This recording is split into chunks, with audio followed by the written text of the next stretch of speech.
Hello everyone, welcome back SK Sanu technology. आज का जो टॉपिक रहने वाला है Bihar Beltron data entry operator का प्रीवियस ईयर क्वेश्चन पेपर का फुल एनालिसिस करने वाले हैं, जिसमें हम लोग देखेंगे कि क्वेश्चन का लेवल पिछला एग्ज़ाम जो हुआ था 27 नवंबर 2019 का जो सेकेंड शिफ्ट का एग्ज़ाम हुआ था, उसका क्वेश्चन का लेवल कितना था और इन्होंने जो मार्क ऑब्टेन किया है 20, तो इसका रीज़न क्या था। तो आइए इनको फुल डिस्कस करते हैं और एक एक क्वेश्चन को फुल एक्सप्लेनेशन करते हैं, फुल एनालिसिस करते हैं। तो चलिए फिर शुरू करते हैं। तो आइए क्वेश्चन नंबर 1 की ओर बढ़ते हैं। एमएस वर्ड में सुपर स्क्रिप्ट को सक्रिय या निष्क्रिय करने का शॉर्टकट की क्या है। तो इसका आंसर दिया हुआ है control plus shift plus equal to. Control plus shift plus equal to से क्या होता है, सुपर स्क्रिप्ट लगता है। क्लियर है। अगर कंट्रोल प्लस प्लस प्रेस करते हैं, कंट्रोल प्लस प्लस अगर हम प्रेस करते हैं तो आपको यहाँ पे सबस्क्रिप्ट एक्टिव और डीएक्टिव देखने के लिए मिलता है। तो आइए एक बार हम प्रैक्टिकली देखते हैं। अगर हम यहाँ पे किसी भी फॉन्ट को, किसी भी कैरेक्टर को सेलेक्ट कर लेते हैं, इसके बाद हम कंट्रोल प्लस प्लस प्रेस करते हैं, तो आप यहाँ पे देख सकते हैं सबस्क्रिप्ट एक्टिव और डीएक्टिव हो रहा है। और इसी में control plus shift plus equal to press करते हैं तो यहाँ पे सुपर स्क्रिप्ट लगता है। तो अब ध्यान देंगे कि सुपर स्क्रिप्ट, सुपर मतलब ऊपर, सुपर आपका स्क्रिप्ट जब भी लगेगा ऊपर की ओर लगेगा। तो ये बात हमेशा ध्यान में रखेंगे, सुपर स्क्रिप्ट हमेशा ऊपर में लगता है, सुपर सबसे ऊपर और सबस्क्रिप्ट आपका नीचे में लगता है। सबस्क्रिप्ट आपका नीचे में, हमेशा अंडर में, नीचे में लगता है। ठीक है। अगर हमको यहाँ पे सब्सक्रिप्ट लगाना है, यहाँ पे अगर हमें सब्सक्रिप्ट लगाना है तो सब्सक्रिप्ट यहाँ से हम सेलेक्ट करके लगा सकते हैं। इसके लिए शॉर्टकट की क्या है, कंट्रोल के साथ हम प्लस का प्रयोग करेंगे। क्लियर है। तो आई थिंक ये क्लियर हो गया होगा। अब नेक्स्ट क्वेश्चन की ओर बढ़ते हैं। Question number 2, MS power point 2016 में निम्नलिखित में से कौन सा मेन्यू स्लाइडों के बीच गतिविधि हेतु विकल्प प्रदान करता है। गतिविधि के लिए जो विकल्प प्रदान करता है, तो इसमें दिया गया है डिजाइन, व्यू, होम। तो आंसर तो यहाँ दिया हुआ है ट्रांजिशन। तो ट्रांजिशन से क्या होता है कि आपका जो नॉर्मली स्लाइड होता है उसमें आपको कुछ मोशन, मतलब कुछ आपको गति देखने के लिए मिलता है। तो आइए एक बार हम ट्रांजिशन लगा के देखते हैं। जैसे इसमें ऑलरेडी लगा हुआ है, अगर इनको हमें देखनी है तो करेंट फ्रॉम स्लाइड करेंगे तो आप देख सकते हैं ये जो आपको इफेक्ट दिखा, यही है आपका ट्रांजिशन। जिसमें किसी पेज में इसमें जैसे नहीं लगा हुआ है तो इसमें नहीं शो करेगा। तो अगर ट्रांजिशन लगाना है तो ट्रांजिशन पे हमें क्लिक करनी है। उसके बाद यहाँ पे कोई भी हम इफेक्ट चूज कर लेंगे। उसके बाद यहाँ से हम प्रीव्यू करके देख पाएंगे, यहाँ से हम प्रीव्यू करके देख पाएंगे। तो ये आपको देखने के लिए मिलेगा ट्रांजिशन। और ये क्या करता है, जो आपका नॉर्मल पेज होता है उसमें गति देने का कार्य करता है, जैसा कि आपने अभी देखा। तो बाद में कि ये सब टैब दिया हुआ है, डिजाइन, व्यू, होम, ये सब टैब में डिजाइन में पेज वगैरह का डिजाइन किया जाता है। व्यू से जो आपका फाइनल पेज को आप किस रूप में देखना चाहते हैं, पेज नहीं, इसमें हम स्लाइड बोल सकते हैं, स्लाइड को किस व्यू में देखना चाहते हैं वो हम काम व्यू से करते हैं। होम से फॉर्मेटिंग वगैरह करते हैं। फॉर्मेटिंग फ़ॉन्ट से लेके जो भी फॉर्मेटिंग होता है हम अक्सर होम टैब से करते हैं। तो आइए तीसरा देखते हैं क्लाउड कंप्यूटिंग के बारे में। क्लाउड कंप्यूटिंग के बारे में निम्नलिखित में से कौन सा कथन सही है। क्लाउड कंप्यूटिंग के इसमें मौसम का पूर्वानुमान शामिल है। तो चलिए इसका आंसर दिया हुआ है, इस पर हम डिस्कस करते हैं। इसमें जो दिया गया है, इसमें वेब सर्वर पर होस्ट की गई फाइलों और प्रोग्रामों के साथ काम करना शामिल है। तो ये आपका सही आंसर है। तो क्लाउड कंप्यूटिंग में इसमें जो और सब ऑप्शन दिया गया है, ये सब आपका कथन सही नहीं है। जैसे इंटरनेट पे जुड़ने की आवश्यकता को समाप्त करता है, समाप्त नहीं करता। ये इंटरनेट से जुड़ने का एक जो है आपको होस्ट, मतलब आपको जगह देता है, एक सर्वर आपको होस्ट करता है। यह केवल फाइलों को होस्ट करने की सुविधा देता है, ऐसा कोई बात नहीं है। ये आपका फाइल के साथ साथ प्रोग्राम के भी साथ आपको होस्ट करने का सुविधा देता है। तो ये सारा कुछ इसमें दिया गया है। तो क्लाउड कंप्यूटिंग का आंसर आपने देख लिया। चौथा नंबर क्वेश्चन देखते हैं। वर्ष 2018 परीक्षा के लिए 100 छात्रों के अंकों को डेटा दिया गया है। समान अंक प्राप्त करने वाले छात्रों का चयन करना है। एक्सेल में इसके लिए किस फंक्शन का उपयोग किया जाता है? तो इसमें तो इसका आंसर दिया हुआ है होम मेन्यू में जाके सॉर्ट का। तो एक सा अंक है और सॉरी एक सा छात्र है और सेम अंक वाला है, तो इसके लिए हम लोग शॉर्ट में क्या करते हैं, एक बार दिखाते हैं एक्सेल ओपन करके।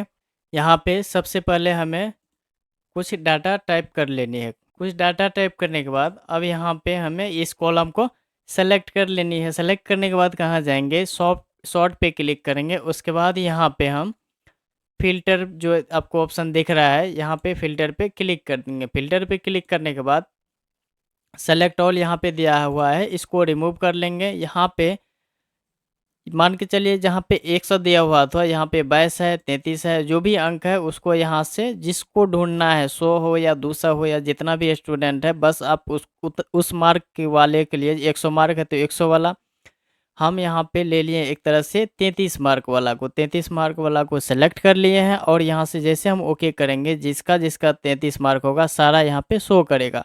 अगर ये हज़ारों की संख्या में रहता तो हज़ारों आपका शो करता। और एक चीज़ यहाँ पे ये भी आपको देखने के लिए मिल रहा है कि इसके बाद यहाँ पे एक चीज़ और देखने के लिए मिल रहा है। यहाँ पे देखिए एक के बाद 2 नंबर रो में 33 है, उसके बाद 4, उसके बाद 12, उसके बाद 17, उसके बाद 18। तो इसमें आपको ढूंढने में काफ़ी फ़िल्टर करने में आसान हो जाता है। तो इसीलिए हम इसमें सॉर्ट का यूज़ करते हैं, सॉर्ट में फ़िल्टर का यूज़ करते हैं। तो फ़िल्टर का मतलब ही होता है छानना। तो डाटा को अगर ढूंढना है, छानना है, तो फ़िल्टर का यूज़ करके आसानी से हम ढूंढ सकते हैं। तो आई थिंक ये क्लियर हो गया होगा। अब नेक्स्ट क्वेश्चन देखते हैं क्या दिया हुआ है। माइक्रोसॉफ्ट पावर पॉइंट 2016 के दृश्य मेन्यू में न्यू विंडो विकल्प का क्या उद्देश्य है? देखिए न्यू विंडो विकल्प का उद्देश्य होता है कि आपका जो एक विंडो खुला हुआ है उसी विंडो का कॉपी अगर बनाना चाहते हैं सेम फाइल का, तो वो आप बना सकते हैं। यहाँ पे दिया हुआ है उसी परिस्थिति को दूसरी विंडो में खोलना। तो जैसे कि यहाँ पे एक्सेल ही ओपन है, एक्सेल वर्ड जो भी ओपन है सारे में ये फीचर्स दिया गया है। अब जैसे व्यू टैब पे क्लिक करते हैं तो यहाँ पे न्यू विंडो देखने के लिए मिलता है। न्यू विंडो पे हम क्लिक कर देंगे तो यहाँ पे हमें न्यू विंडो देखने के लिए मिल रहा है। तो यहाँ पे 2 बन गया विंडो।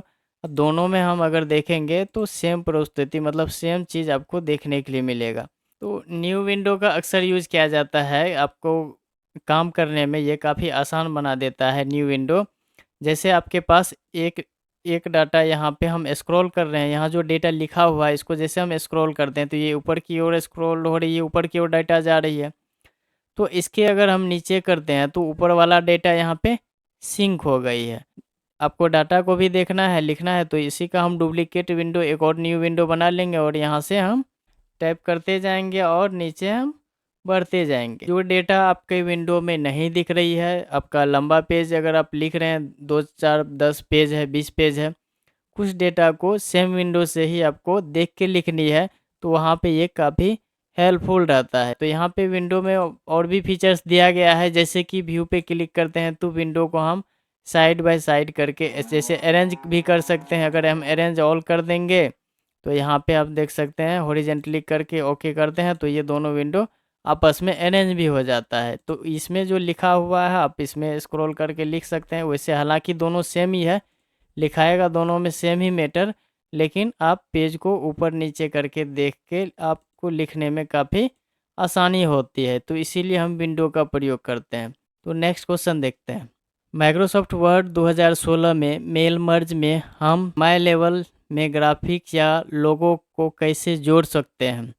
तो ग्राफिक को कैसे जोड़ना है, तो इसके लिए यहाँ पर प्रोसेस दिया गया है कि इंसर्ट टैब के इल्यूस्ट्रेशंस ग्रुप में जाके पिक्चर पे क्लिक करने के लिए बोल रहा है। तो आइए ये प्रक्रिया करके देखते हैं। थोड़ा सा घुमा के पूछा है लेकिन इनको डायरेक्टली समझना है। एमएस वर्ड में मेल मर्ज में हम माई लेवल में ग्राफिक या लोगो को कैसे जोड़ सकते हैं, या कोई भी लोगो हो या ग्राफिक उसको कैसे जोड़ सकते हैं। तो इसको यहाँ से आप इस क्वेश्चन को इधर भूल जाइए। यहाँ से एमएस वर्ड में वर्ड 2016 में ग्राफिक्स या लोगो को कैसे जोड़ सकते हैं, इंसर्ट टैब पे क्लिक करेंगे। उसके बाद यहाँ पे ये इल्यूस्ट्रेशंस ग्रुप है, इल्यूस्ट्रेशंस ग्रुप के पिक्चर पे क्लिक करनी है। यहाँ से आप लोगो आपको देना है तो यहाँ पे आपको बहुत सारा शेप्स मिलेगा, शेप्स दे सकते हैं। उसके बाद यहाँ पे आपको देखने के लिए मिलेगा पिक्चर, तो पिक्चर भी आप दे सकते हैं, जो भी आपको पिक्चर देनी है आप यहाँ पे पिक्चर भी इंसर्ट कर सकते हैं। उसके बाद स्मार्ट आर्ट ग्राफिक्स है, स्मार्ट आर्ट ग्राफिक्स भी यहाँ से इंसर्ट में जाके इल्यूस्ट्रेशंस ग्रुप से इंसर्ट कर सकते हैं, चार्ट्स इंसर्ट कर सकते हैं और यहाँ से स्क्रीनशॉट भी हम ले सकते हैं। तो क्लियर है ये। अब बढ़ते हैं नेक्स्ट क्वेश्चन की ओर। क्वेश्चन नंबर 7, IBM 360 डैश प्रकार का एक उदाहरण है। IBM ये आपका ऑपरेटिंग सिस्टम का उदाहरण है। बाद बाकी ये प्रोसेसर तो आपका माइक्रो प्रोसेसर जिसको CPU बोलते हैं वो हो गया। उसके बाद वेब ब्राउज़र तो वो आपका ऐप जैसे गूगल क्रोम है, मोजिला फायरफॉक्स है, सफारी है, ये सब आपका एक ब्राउज़र हो कहलाता है जिस पे हम कोई भी जानकारी को खोजते हैं। ठीक, उसके बाद यहाँ पे नीचे में दिया गया है कि एप्लीकेशन सॉफ्टवेयर वो होता है जिससे हम कोई स्पेशल वर्क कर सकते हैं, जैसे कोई भी गेम का एप्लीकेशन या ऐप, जैसे व्हाट्सएप, टेलीग्राम, ये सब आपका एप्लीकेशन सॉफ्टवेयर का एग्जाम्पल है। तो इसका आंसर IBM 360 क्या है, एक ऑपरेटिंग सिस्टम का एग्जाम्पल है। तो नेक्स्ट क्वेश्चन देखते हैं। निम्नलिखित में से कौन सा विकल्प एप्लीकेशन सॉफ्टवेयर का उदाहरण है। एप्लीकेशन से यहाँ पे देख सकते हैं क्वेश्चन जैसे जैसे ऊपर में पढ़ रहे हैं वैसे वैसे क्वेश्चन उसी से रिलेटेड मतलब जुड़ता जा रहा है। निम्नलिखित में से कौन सा विकल्प अनुप्रयोग मतलब एप्लीकेशन सॉफ्टवेयर का एक उदाहरण है। तो एप्लीकेशन सॉफ्टवेयर वो होता है जो केवल जो खास वर्क के लिए बनाया जाता है, स्पेसिफिक वर्क के लिए। तो यहाँ पे जो दिया गया है माइक्रोसॉफ्ट विंडोज ये ऑपरेटिंग सिस्टम है, यूनिक्स ऑपरेटिंग सिस्टम है, लिनक्स भी ऑपरेटिंग सिस्टम है। तो इसीलिए इसका आंसर यहाँ पे दिया गया है क्या, VLC media player. VLC media player क्या है, एक आपका एप्लीकेशन सॉफ्टवेयर है। इसमें हम क्या कर सकते हैं, जो भी मीडिया रहता है जैसे MP3 वीडियो या ऑडियो, ये सब हम इस मीडिया के थ्रू से चलाते हैं अपने सिस्टम में। क्लियर है। नेक्स्ट क्वेश्चन देखते हैं। MS वर्ड में प्रिंट फंक्शन के लिए निम्नलिखित में से कौन सा एक उपलब्ध सेटिंग नहीं है। प्रिंट फंक्शन में हम जब जाते हैं तो दिए गए में से कौन सा फंक्शन नहीं दिखती है। देखिए जब हम प्रिंट पे क्लिक करते हैं तो कितना कॉपी प्रिंट करना है वो शो करता है, ओरिएंटेशन शो करता है कि इसका ओरिएंटेशन लैंडस्केप रखना है या पोर्ट्रेट रखना है, मार्जिन भी शो करता है कितना मार्जिन बढ़ाना है। उसमें आपको कलर देखने के लिए नहीं मिलेगा। तो आइए इनको एक बार देखते हैं MS वर्ड में। सबसे पहले वर्ड ओपन कर लेंगे, एक ब्लैंक डॉक्यूमेंट ले लेंगे, यहाँ पे हम कुछ भी डाटा को टाइप कर देंगे और यहाँ से हम थोड़ा सा कलर वगैरह भी लगा देते हैं। ठीक है, कलर लगाने के बाद अब हम क्या करते हैं, इसमें डिज़ाइन में जाके पेज का भी कलर को चेंज कर देते हैं। अब हम जाएंगे फाइल टैब पे, देन जाएंगे प्रिंट पे। तो प्रिंट पे जैसे हम क्लिक किए तो यहाँ पे आप देख सकते हैं कि पेज का जो कलर है वो यहाँ पे आपको देखने के लिए नहीं मिलता है। बाद बाकी यहाँ पे कॉपी मिलती है, आप कितना कॉपी आप इसको बढ़ा सकते हैं, घटा सकते हैं फाइल की। और यहाँ पे ओरिएंटेशन वहाँ पे दिया गया था तो ओरिएंटेशन आपको यहाँ पे देखने के लिए मिलता है, पोर्ट्रेट और लैंडस्केप, और मार्जिंग्स वगैरह भी आपको यहाँ पे देखने के लिए मिलता है। तो इसमें कलर आपको प्रिंट पे जैसे क्लिक करते हैं तो वो शो नहीं करता है। कहाँ से, जब हम प्रिंट प्रीव्यू पे क्लिक करते हैं तो। पहली पीढ़ी के कंप्यूटर में निम्नलिखित में से किस इनपुट आउटपुट उपकरण का उपयोग किया जाता है। पहली पीढ़ी फर्स्ट जनरेशन कंप्यूटर में, फर्स्ट जनरेशन की अगर कंप्यूटर पूछा जाएगा तो फर्स्ट जनरेशन कंप्यूटर चलता था किस पे आधारित था, वैक्यूम ट्यूब पे।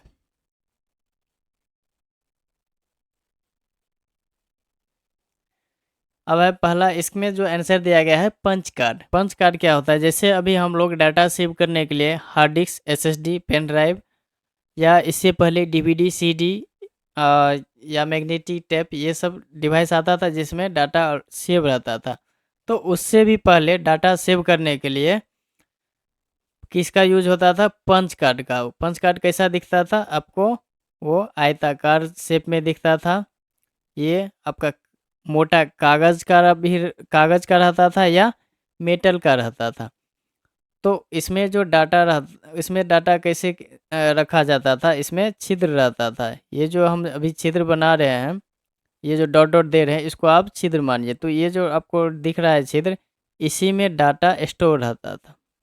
इस तरह से पंच कार्ड हुआ करता था। पंच कार्ड क्या था? एक तरह से स्टोरेज स्टोरेज डिवाइस बोल सकते हैं कंप्यूटर भाषा में। एक तरह से पंच कार्ड एक स्टोरेज डिवाइस था जो डाटा को क्या करता था, स्टोर करता था। क्लियर है? तो नेक्स्ट क्वेश्चन देखते हैं। और पंच कार्ड पहली पीढ़ी के कंप्यूटर में उपयोग होता था। अब आगे देखते हैं। एमएस वर्ड में चयनित पाठ के फॉन्ट का आकार बढ़ाने का शॉर्टकट कमांड क्या है? तो फॉन्ट का अगर आपको आकार बढ़ाना है तो कंट्रोल के साथ आपको यहाँ पे ये क्लोज ब्रैकेट को प्रेस करना पड़ेगा। तो इससे क्या होता है, फॉन्ट का साइज का आकार बढ़ता है। और घटाना है तो कंट्रोल के साथ ये ओपन ब्रैकेट का। तो यहाँ पे आइए, इसको हम करके देखते हैं। हम कुछ डेटा को सेलेक्ट कर लिए, कुछ के सारे डाटा को सेलेक्ट कर लेते हैं। इसके बाद कंट्रोल के साथ हम वो ब्रैकेट को जैसे हम प्रेस करते जाते हैं, इनका साइज देख सकते हैं इंक्रीज होते जाता है। और जैसे हम ओपन ब्रैकेट को क्लिक करते हैं, प्रेस करते हैं, ये घटते जाता है। एमएस वर्ड में एक नई फाइल बनाने के लिए किस फंक्शन का उपयोग किया जाता है? नया फाइल के लिए तभी से तो कितना बार हम नया फाइल बना चुके हैं। तो न्यू पे क्लिक करते हैं। न्यू फाइल के लिए न्यू पे क्लिक करते हैं और इसका शॉर्टकट की क्या होता है, Ctrl+N।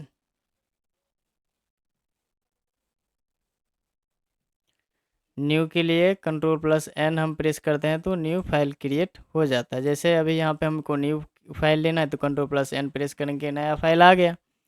That's it. काफ़ी आसान है ये। नेक्स्ट क्वेश्चन की ओर बढ़ते हैं। माइक्रोसॉफ्ट एक्सेल में किस मेन्यू से वर्ड आर्ट प्रतीकों को जोड़ा जा सकता है? तो आपको इंसर्ट में वर्ड आर्ट देखने के लिए मिलेगा, वर्ड आर्ट, स्मार्ट आर्ट, ये सब आपको इंसर्ट टैब में देखने के लिए मिलता है। तो एक्सेल में जाके यहाँ पे इंसर्ट टैब पे क्लिक करेंगे। उसके बाद आपको यहाँ पे टेक्स्ट में का ऑप्शन मिलेगा। टेक्स्ट में देख सकते हैं टेक्स्ट बॉक्स है, हेडर है, फुटर है, सिग्नेचर है, ऑब्जेक्ट है, ये सारा कुछ आपको इंसर्ट में देखने के लिए मिलता है। और यहाँ पे वर्ड आर्ट अगर आपको लेना है तो वर्ड आर्ट पे क्लिक करेंगे, देन यहाँ पे टाइप कर देंगे। क्लियर है? नेक्स्ट क्वेश्चन की ओर बढ़ते हैं। Question number 14। कंप्यूटर का आईपी पता बदलने के लिए हमें निम्नलिखित में से किस विकल्प पर राइट क्लिक करना होगा? आईपी एड्रेस चेंज करने के लिए तो आपको माई नेटवर्क प्लेस पे ही क्लिक करना पड़ेगा।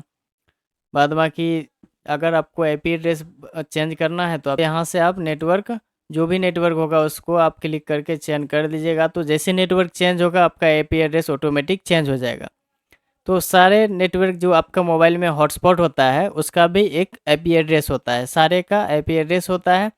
और जैसे आप इंटरनेट चेंज करते हैं, जैसे आपका जो वाईफाई कनेक्शन है जो आप यूज कर रहे हैं दूसरे में कनेक्ट करते हैं तो उसका आईपी एड्रेस चेंज हो जाता है। तो क्लियर है? एमएस वर्ड में वर्तनी और व्याकरण की गलती की जांच के लिए निम्नलिखित में से किस फंक्शन कुंजी का उपयोग करते हैं? तो इसको इंग्लिश में स्पेलिंग और ग्रामर चेक करने के लिए F7 का यूज, जो कि पिछले क्लास में भी हम लोग देखे थे। F7 से क्या करते हैं, स्पेलिंग और ग्रामर, मतलब यहाँ पे जो दिया गया है वर्तनी और व्याकरण की गलतियाँ को ढूंढते हैं। तो चलिए एक बार फिर से देख लेते हैं कैसे इसको ढूंढा जाए। जैसे हम यहाँ पे कुछ लिख लेते, =RANT, कुछ डेटा यहाँ पे हम रेडीमेड लिखा हुआ ले लिए, इसी में हम कुछ कुछ गलतियाँ कर देते हैं।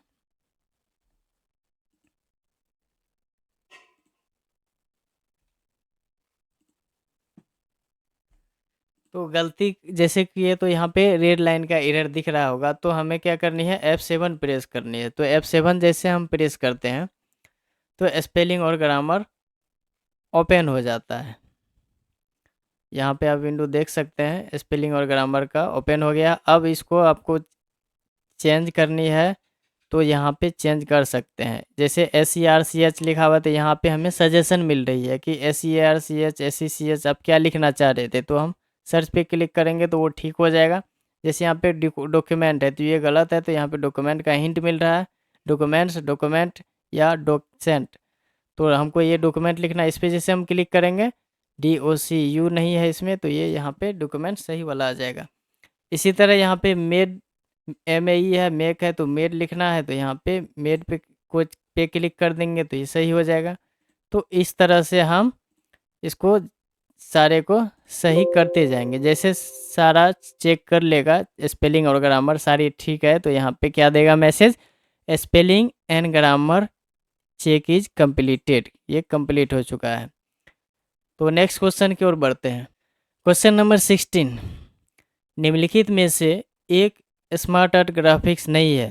तो बोले थे हम पिछले क्लास में भी कि जो आपका स्मार्ट आर्ट ग्राफिक्स का प्रकार है या आपका जो चैट का प्रकार है, एक दो बार देख ले, याद कर ले, क्या कि देख रहे हैं यहाँ पे उसका नाम ऑप्शन दे देता है, उसका नाम दे देता है कि उसमें से खोजिए कौन स्मार्ट आर्ट ग्राफिक्स नहीं है।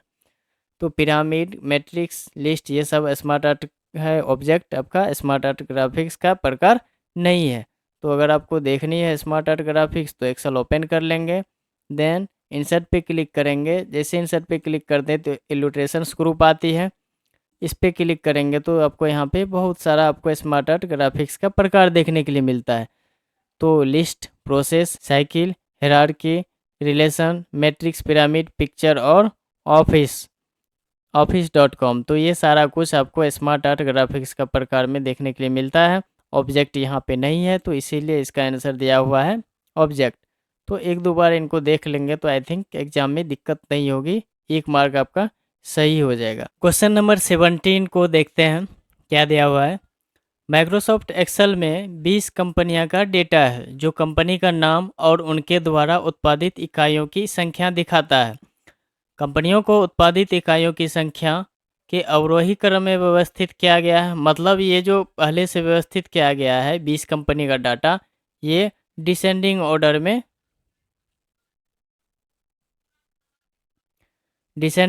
में व्यवस्थित किया गया है। कंपनी के नाम वर्णमाला के क्रम में डेटा को व्यवस्थित करने के लिए किस फंक्शन का उपयोग करेंगे। तो यहाँ पे तो ये दे दिया है शॉर्ट फंक्शन में। तो शॉर्ट फंक्शन में क्या कह रहा है कि वर्णमाला के क्रम में, मतलब इसको कह रहा है कि A to Z के फॉर्मेट में, A to Z के फॉर्मेट में, मतलब इसको ऐसे समझिए असेंडिंग ऑर्डर में,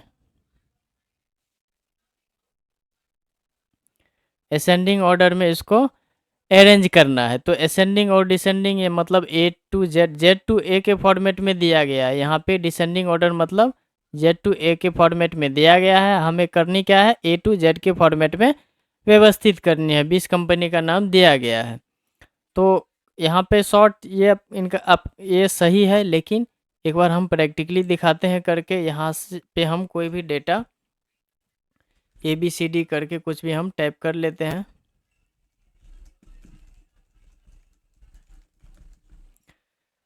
तो कॉलम E में जो जितना भी डेटा है हम सारे को सेलेक्ट कर लेते हैं। सेलेक्ट हो गया। अब सॉर्ट पे क्लिक करेंगे तो यहाँ पे A to Z मतलब ascending order, Z to A मतलब डिसेंडिंग ऑर्डर। तो डिसेंडिंग ऑर्डर में तो पहले से है, हमें क्या करनी है, असेंडिंग। असेंडिंग मतलब A to Z। A to Z पे जैसे हम क्लिक करते हैं तो आप देख सकते हैं कि असेंडिंग ऑर्डर में डेटा व्यवस्थित हो गया। D के बाद E के बाद आपको मिलेगा F, तो है नहीं तो F नहीं है तो G के बाद R के बाद STY। तो इस तरह से आपका डेटा अरेंज हो जाएगा। ठीक है, तो अब नेक्स्ट क्वेश्चन की ओर बढ़ते हैं। ये क्लियर है, काफ़ी आसान था ना। क्वेश्चन नंबर 18, माइक्रोसॉफ्ट एक्सेल में कार्यपत्र की सुरक्षा के लिए होम टैब के फॉर्मेट सेल विकल्प का उपयोग करके निम्नलिखित में से कौन सी कार्रवाई की जा सकती है। देखिए, डेटा की रक्षा करना ये तो नहीं हो सकती है, इनक्रिप्ट करना ये भी नहीं हो सकती है, पंक्तियों को फ्रीज करना ये तो आपको, ये डेटा की रक्षा, इनक्रिप्ट, ये सब आपको फाइल टैब में मिलेगा। ये जो फ्रीज है ये व्यू टैब में मिलता है, फ्रीज करने का ऑप्शन। और पत्रक को सुरक्षा करना मतलब शीट को आप सुरक्षा दे सकते हैं। कहाँ से, फॉर्मेट सेल में जाके। तो फिर से हम एक्सेल पेज आ जाते हैं। यहाँ पे शीट 3 है ना, इसमें हम फॉर्मेट होम टैब पे क्लिक करेंगे, उसके बाद फॉर्मेट पे क्लिक करेंगे। यहाँ पे प्रोटेक्ट शीट का ऑप्शन मिल रहा है। यहाँ पे अगर आपको प्रोटेक्शन लगाना है तो इसको चेक करना है तो चेक कर लीजिए। जिसको आपको जिसमें आपको प्रोटेक्शन लगाना है, हम फिलहाल सारे को चेक कर रहे हैं। अगर ये सारा चेक हो जाएगा तो जो ऑप्शन इसमें दिया गया है वो फंक्शन, वो प्रक्रिया आप इसमें बिना पासवर्ड दिए हुए नहीं कर पाएंगे। तो यहाँ पर हम फिलहाल पासवर्ड दे रहे हैं और इनको हम री इंटर पासवर्ड कर लेते हैं। अब हम इसमें अगर हम कुछ टाइप करते हैं तो आप देख सकते हैं ये सुरक्षित हो गया है, टाइप नहीं हो रहा है। फिर अगर हमको टाइप करनी है तो दूसरे सीट में आना पड़ेगा। तो हम यहाँ पे क्या किए, केवल एक सीट को यहाँ पे केवल यहाँ पे हम क्या किए, केवल एक सीट को हम सुरक्षा केवल प्रदान किए हैं, ना कि पूरा फाइल को। तो ये आपका आंसर पत्रक को मतलब सीट को सिक्योर करना है, सही है। क्वेश्चन नंबर 19, कंपाइलर का प्रयोग डैश परिवर्तित करने के लिए किया जाता है। पिछला अगर क्वेश्चन नहीं देखे हैं, हमने जो एमसीक्यू बताया है उसमें ये सारा क्वेश्चन आपका दिया हुआ है, आपको देखने के लिए मिलेगा, जो भी आपका बेसिक कंप्यूटर से रिलेटेड क्वेश्चन है। तो कंपाइलर का प्रयोग किस लिए किया जाता है, हाई लेवल लैंग्वेज को, बीच में हम यहाँ पे दे देते हैं चेंज। ये क्या करता है कंपाइलर, हाई लेवल लैंग्वेज को मशीन लेवल लैंग्वेज में परिवर्तित करता है। हाई लेवल लैंग्वेज को मशीन लैंग्वेज में जो परिवर्तित करता है उसे हम क्या कहते हैं, कंपाइलर कहते हैं।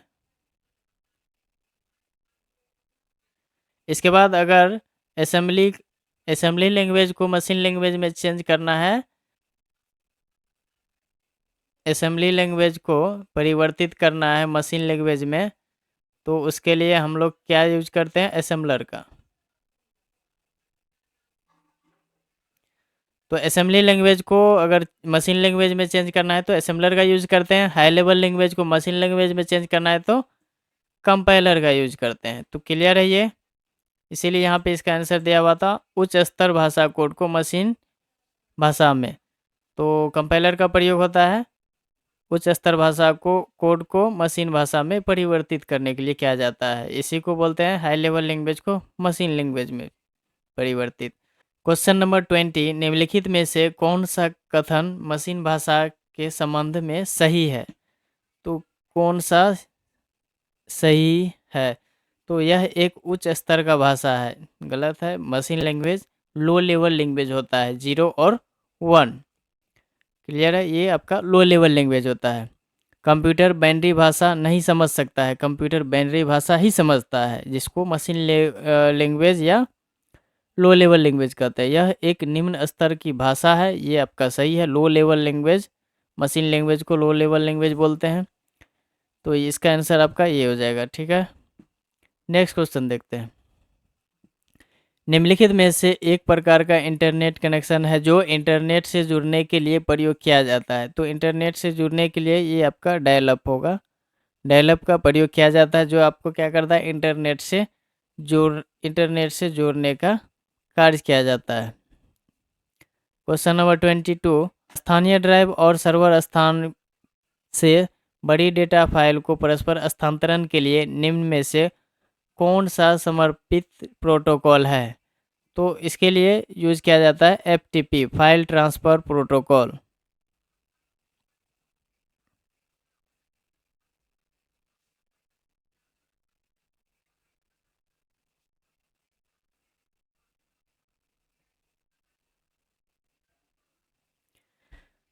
FTP का प्रयोग किया जाता है, file transfer protocol. Question number 23, एक व्यक्ति 2 MS एक्सेल कार्य पुस्तिकाओं पर एक साथ काम कर रहा है, वह दोनों कार्य पुस्तिकाओं की तुलना के लिए उन्हें एक ही विंडो पर चाहता है। तो ऐसा करने के लिए किस फंक्शन का उपयोग करेंगे।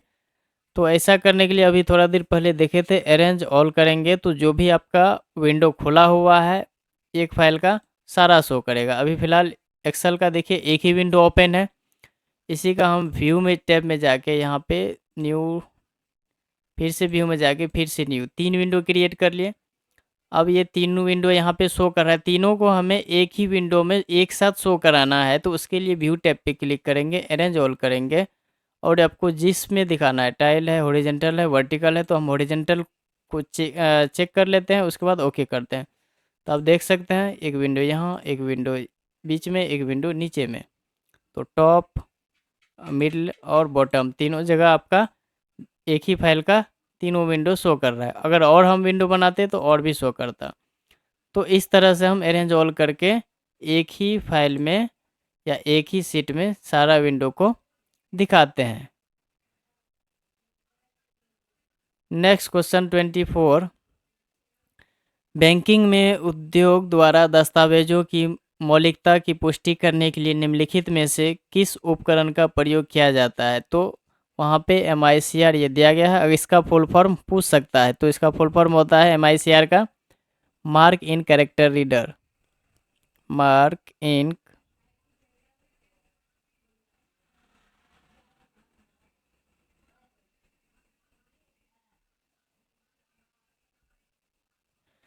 तो इसका फुल फॉर्म पूछ सकता है mark in character reader. MICR का यूज किया जाता है कहाँ? बैंकिंग उद्योग द्वारा दस्तावेज की मौलिकता को मतलब जांच की पुष्टि करने के लिए। ठीक है। आपका यहाँ पे OMR जो आप लोग एग्ज़ाम जो देते हैं OMR ऑप्टिकल मार्क रीडर, ये इस मशीन का यूज किया जाता है आपके जो OMR शीट होता है उसको चेक करने के लिए। किसका? OMR का। MS वर्ड में एक तालिका मतलब टेबल में सेल मार्जिन को किस मेन्यू से चुना जा सकता है? MS वर्ड में एक तालिका मतलब टेबल में सेल मार्जिन को किस मेन्यू से चुना जा सकता है? सेल मार्जिन के लिए हम अगर टेबल इंसर्ट रहेगा वर्ड में तो उसके लिए एक नया टैब आ जाता है किस चीज़ का? लेआउट का। वहाँ से हम मार्जिन चूज कर सकते हैं। जैसे वर्ड ओपन यहाँ पे क्या हुआ है, हम एक नया पेज ले लेते हैं, एक और पेज ले लेते हैं। चलिए पहले एक टेबल इंसर्ट कर लेते हैं। यहाँ पे टेबल इंसर्ट है। अब इसका अगर मार्जिन वगैरह चेंज करना है तो यहाँ पे लेआउट में जाएंगे तो यहाँ पे आपको देखने के लिए मिल जाएगा। यह जांचने के लिए कि क्या हमारा कंप्यूटर एक ऐसी प्रक्रिया यानी कार्य के कारण धीमी गति से काम कर रहा है जो उच्च मात्रा में रैम का उपयोग कर रहा है और उस कार्य को समाप्त करने के लिए हमें डैश पर जाने की आवश्यकता होती है। तो इसके लिए हम जाते हैं कहाँ पे? टास्क मैनेजर पे। टास्क मैनेजर पे जाने से क्या होता है कि मेरा कौन कौन एप्लीकेशन रनिंग में है, चल रहा है, वो पता चलता है। तो इसीलिए हम लोग टास्क मैनेजर पे अगर प्रोसेस से जाना है तो प्रोसेस से जा सकते हैं। अगर टास्क मैनेजर का शॉर्टकट की बात करें तो शॉर्टकट की होता है अल्ट कंट्रोल और डिलीट बटन प्रेस करते हैं तो टास्क मैनेजर का यहाँ पे ऑप्शन मिलता है। जैसे टास्क मैनेजर पर क्लिक करते हैं तो आप देख सकते हैं यहाँ पे मेरा इतना सारा प्रोग्राम जो कि रनिंग में है, कौन कितना मेमोरी का कंज्यूम कर रहा है यहाँ पे सारा शो कर रहा है। क्लियर है? तो इस तरह से अगर आपको जो प्रोग्राम आपको यहाँ पे इंड करना है तो इन टास्क करके आप उसको क्लोज कर सकते हैं। जिसको आपको क्लोज करनी है, रनिंग में है, लग रहा है कि ये रैम मेरा ज़्यादा खपत कर रहा है, उसको बंद करना है तो उस पर क्लिक करेंगे, राइट क्लिक करके उसको इन टास्क कर देंगे तो वो एप्लीकेशन क्लोज हो जाएगा। जैसे हम वर्ड को बंद करना है तो वर्ड को क्या करेंगे? इन टास्क कर देंगे तो वर्ड स्वतः ही बंद हो जाएगा। आप यहाँ पे मेरे टास्क बार पे देख सकते हैं वर्ड आपको देखने के लिए नहीं मिल रहा है। आपका टास्क मैनेजर अगर आपको प्रोसेस से जाना है तो स्टार्ट बटन पे क्लिक करेंगे। स्टार्ट बटन पे क्लिक करने के बाद आप स्क्रॉल करने के बाद जाएंगे कहाँ? विंडो सिस्टम में। विंडो सिस्टम पे क्लिक करेंगे तो टास्क मैनेजर का ऑप्शन दिखेगा। बस जो हम शॉर्टकट की से किए थे वो यहाँ पे प्रोसेस से आ गया। शॉर्टकट की क्या था? अगर हो सकता है एग्जाम में पूछ दे, इसीलिए शॉर्टकट की अल्ट कंट्रोल और डिलीट बटन प्रेस एक साथ करेंगे तो क्या ओपन हो जाएगा? Task manager.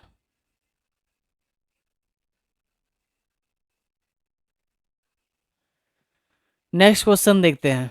माइक्रोसॉफ्ट एक्सेल 2016 कार्य पुस्तिका में किस टैब या मेन्यू का उपयोग करके एक नया सीट जोड़ा जा सकता है? तो ये तो काफ़ी आसान है। एक आपको नया सीट जोड़ना है, होम टैब पे जाके सीट जोड़िए, नहीं तो प्लस का विकल्प पे क्लिक करके सीट जोड़िए। दो आपके पास विकल्प है जो कि होम टैब में जाइएगा तो भी होगा, नहीं तो यहाँ पे नीचे में टास्क बार का प्लस का जो दिख रहा है यहाँ पे क्लिक करके भी आप सीट को जोड़ सकते हैं। तो जो प्रोसेस वाइज है वो देखते हैं। होम टैब पे क्लिक करेंगे, उसके बाद सेल्स ग्रुप में जाएंगे, इंसर्ट पे क्लिक करेंगे, इंसर्ट सेल पे जैसे इंसर्ट शीट पे करना था, इंसर्ट पे क्लिक करेंगे, इंसर्ट शीट पे क्लिक करेंगे तो यहाँ पे देख सकते हैं यहाँ पे एक नया शीट ऐड हो चुका है। अगर और करना है तो और कर लेंगे। तो इस तरह से हम नया शीट को ऐड कर सकते हैं। क्वेश्चन नंबर 28, माइक्रोसॉफ्ट एक्सेल 2016 में फार्मूलाज मेन्यू में निम्नलिखित में से कौन सा एक लॉजिकल फंक्शन नहीं है। देखिए लॉजिकल तो यहाँ पे नॉट, इफ, एंड सारा लॉजिकल है, आपका डेट लॉजिकल फंक्शन नहीं है, इसीलिए ये सही होगा। अगर आपको देखनी है लॉजिकल फंक्शन तो आप यहाँ पे एक्सेल में जाके फार्मूलाज में जाएंगे, फार्मूलाज में जाने के बाद लॉजिकल पे क्लिक करेंगे तो यहाँ पे सारा देखने के लिए मिलेगा। हाँ, एक बार ध्यान दें कि इसमें टेक्स्ट, डेट एंड टाइम जो भी है सारे को एक बार, कम से कम एक बार 2 बार इसको ओपन करके देख लेंगे तो आई थिंक बेहतर रहेगा। लॉजिकल फंक्शन में क्या सब आता है, and, false, if error, if N A, IFS, not, और स्विच, ट्रू, XOR, ये सब आपको कहाँ देखने के लिए मिलता है, लॉजिकल फंक्शन में। टेक्स्ट में क्या देखने के लिए मिलता है, यहाँ पे टेक्स्ट का दिया हुआ है। टेक्स्ट में आपको ऐसे हालांकि ज़्यादा पूछेगा नहीं, तो फिलहाल अगर टेक्स्ट में भी देखना है तो टेक्स्ट में भी यहाँ पे देख सकते हैं, upper, value, search, right, repeat, place, ठीक है, find, fixed, len, left, lower, ये सब 1-2 बार बस पढ़ लेंगे तो एग्जाम में क्या होगा कि ऑप्शन देखेंगे तो माइंड में आ जाएगा, तो फिर उसको बना लेंगे। तो डेट एंड टाइम में तो आप ये तो कि ईजी ही है, उसमें आपको डेज मिलेगा, आपको टाइम मिलेगा, मंथ मिलेगा, मिनट मिलेगा, ये सब कुछ मिलेगा। ये तो आप ऑटोमेटिकली आप देख के ही मार दीजिएगा कि ये आंसर सही है। तो इसी तरह आपका लुकअप में देखने के लिए मिलता है एड्रेस, एरिया, कॉलम्स, फिल्टर, ठीक है। तो इस तरह का यहाँ पे हम 1-2 बार क्या करना है, बस देख लेना है। देखने से क्या होगा, ऑप्शन देखते ही आपको माइंड में आएगा कि ये इस ग्रुप में था। तो नेक्स्ट क्वेश्चन देखते हैं 29, निम्नलिखित में से कौन सा एक इनपुट उपकरण नहीं है। इनपुट उपकरण वो होता है जिससे हम कंप्यूटर में निर्देश दे सकते हैं, ठीक है। तो निर्देश हम स्कैनर से दे सकते हैं, माइक्रोफोन से अभी जैसे बोल रहे हैं तो कंप्यूटर को निर्देश दे रहे हैं, जॉयस्टिक से हम गेम वगैरह जो खेलते हैं निर्देश देते हैं, स्पीकर से हम कोई निर्देश नहीं दे सकते हैं, बस इससे हम म्यूजिक वगैरह या जो भी इंफॉर्मेशन होता है सुनते हैं। तो ये आपका क्या कहलाता है, आपका आउटपुट। बाद बाकी ये जो दिया हुआ है सारा ये है आपका इनपुट, ठीक है। इनपुट से हम कंप्यूटर में इनपुट निर्देश देते हैं और आउटपुट से हम मतलब यूजर इंफॉर्मेशन प्राप्त करते हैं, या देखते हैं या सुनते हैं, ठीक है। नेक्स्ट क्वेश्चन देखते हैं, क्वेश्चन नंबर 30, MS वर्ड में फिर से रीडू मतलब या दोहराई या रिपीट कार्रवाई का शॉर्टकट की क्या होता है। देखिए यहाँ पे दिया हुआ है कंट्रोल एक्स से होता है कट, कंट्रोल एक्स से क्या होता है कट, या इससे डाटा आपका मूव होता है। उसके बाद कंट्रोल वाई से तो यहाँ पे दिया हुआ है रीडो, कंट्रोल जेड से होता है अंडो, कंट्रोल सी से कॉपी।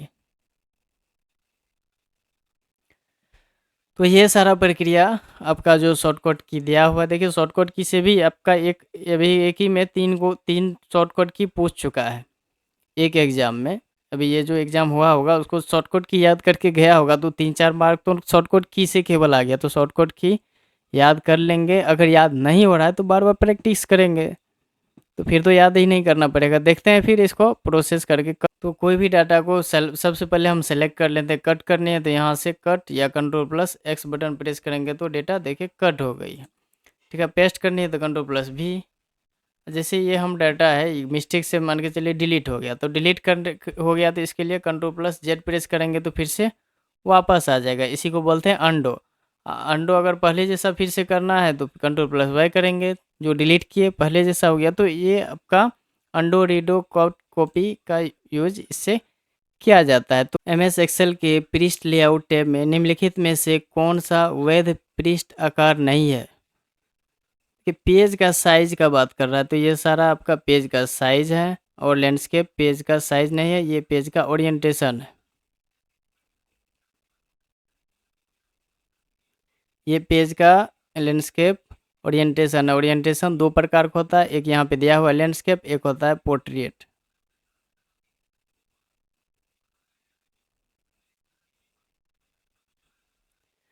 लैंडस्केप और पोर्ट्रेट। लैंडस्केप में क्या होता है कि जब भी हम प्रिंट करते हैं तो वो आपका हॉरिजेंटली प्रिंट होता है डेटा, और पोर्ट्रेट से क्या होता है कि वो पेज आपका वर्टिकली प्रिंट होता है। तो हॉरिजेंटली हम कब करते हैं, जब डेटा मेरा वाइडली में ज़्यादा रहता है। अगर चौड़ाई में ज़्यादा रहता है डेटा तो उसको हम पेज को क्या करते हैं, घुमा लेते हैं, मतलब हॉरिजेंटली कर लेते हैं। अब बाद बाकी नॉर्मली तो हम कोई लेटर वगैरह प्रिंट करते हैं तो वो तो हम पोर्ट्रेट मोड में ही करते हैं, डेट मीन्स वर्टिकल मोड में।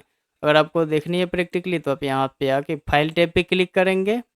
फाइल टैब पे क्लिक करने के बाद प्रिंट में जाएंगे तो यहाँ पे ओरिएंटेशन का ऑप्शन दिख रहा है। अभी आप देख सकते हैं ये वर्टिकली है, जैसे इसको ओरिएंटेशन पे क्लिक करके लैंडस्केप करेंगे अभी इसकी चौड़ाई बढ़ गई है, डेट मीन्स लैंडस्केप मोड हो गया है। तो क्लियर है ये। नेक्स्ट क्वेश्चन देखते हैं। माइक्रोसॉफ्ट एक्सेल 2016 में लॉक सेल विकल्प किस मेन्यू या किस टैब में होती है? तो लॉक सेल आपको होम टैब में मिलेगी, यहाँ पे आप देख सकते हैं।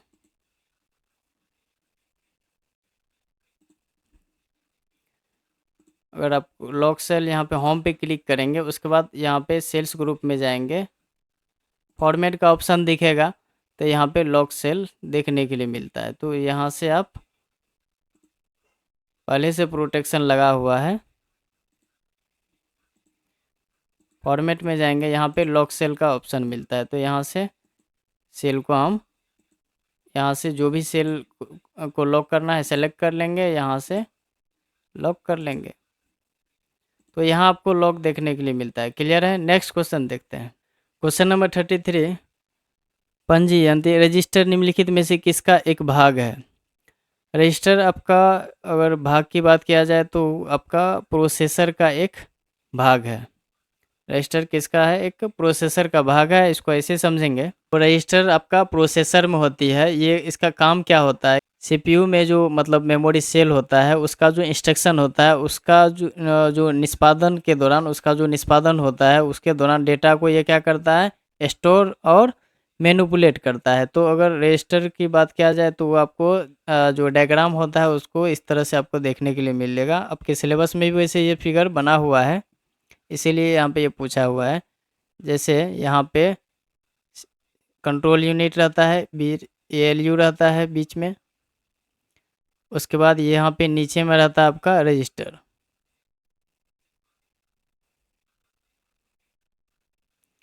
यहाँ पे रजिस्टर रहता है और सबसे नीचे में यहाँ पे मेमोरी। ठीक, फिर इधर आपका इनपुट और यहाँ से सीपीयू प्रोसेस करके डाटा देता है, वो आपका हो जाता है आउटपुट।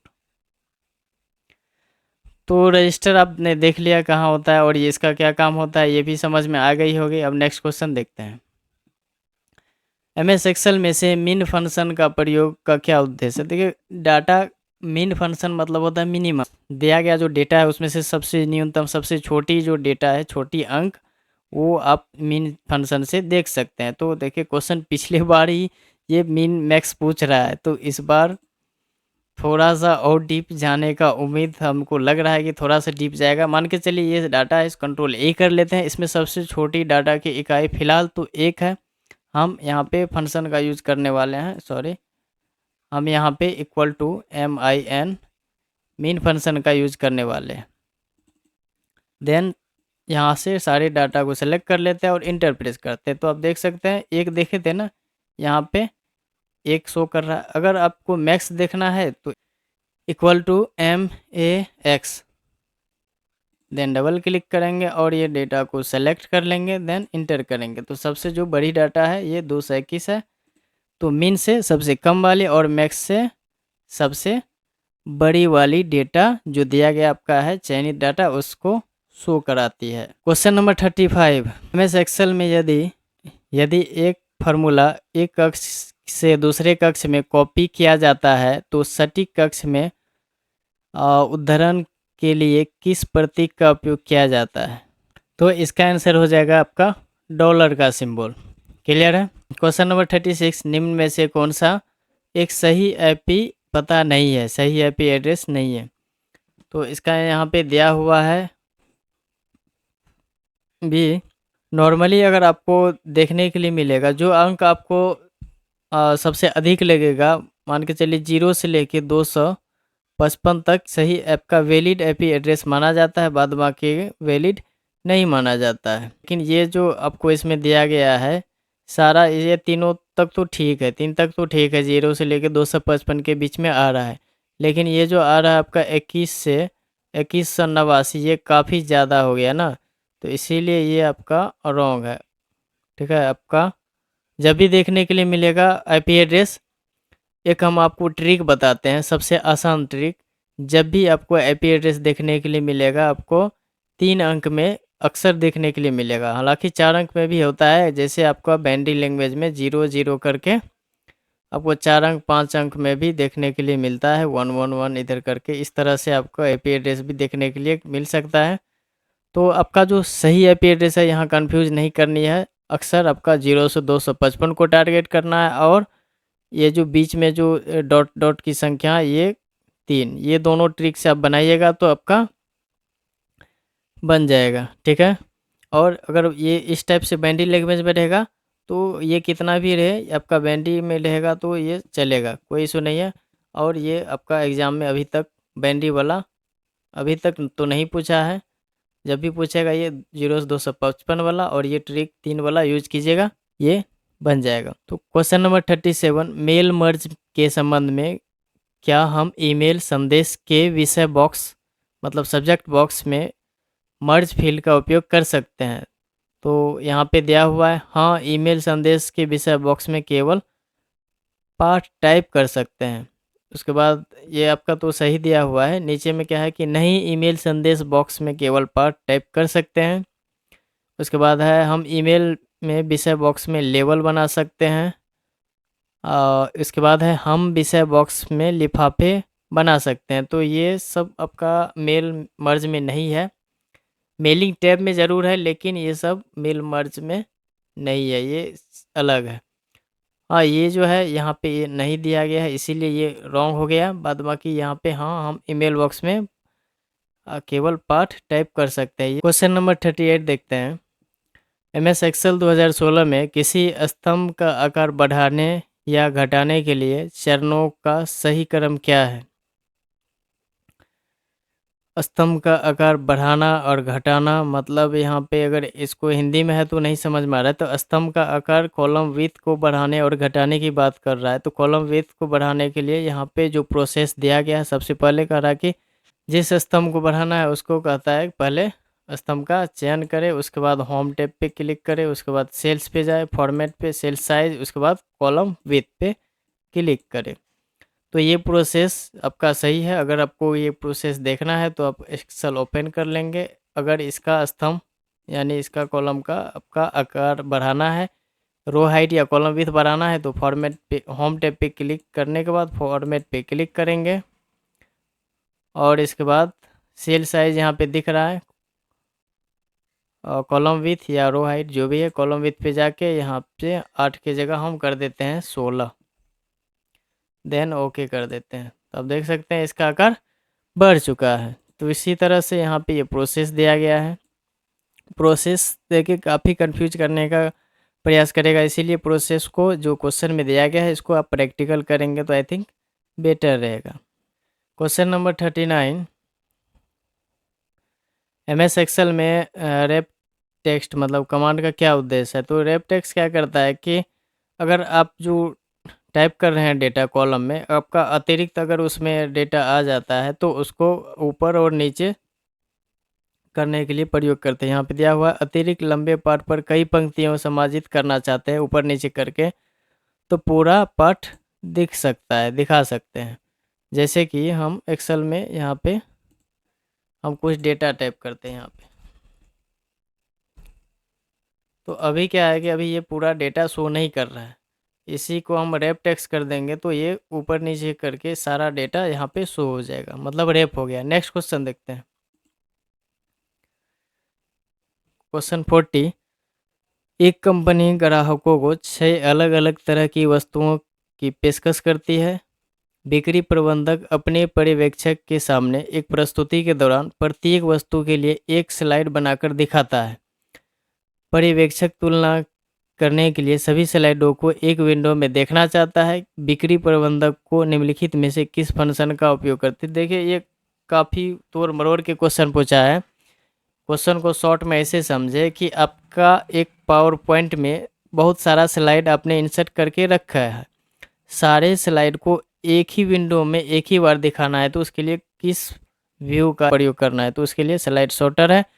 अगर हम पावर पॉइंट में आते हैं तो यहाँ देख सकते हैं बहुत सारा अपना स्लाइड बना हुआ है, तो इसको एक साथ देखना है तो व्यू टैब पे क्लिक करेंगे, देन यहाँ पे स्लाइड सॉर्टर का ऑप्शन मिलेगा, यहाँ पे सारा एक ही साथ आपको देखने के लिए मिलेगा।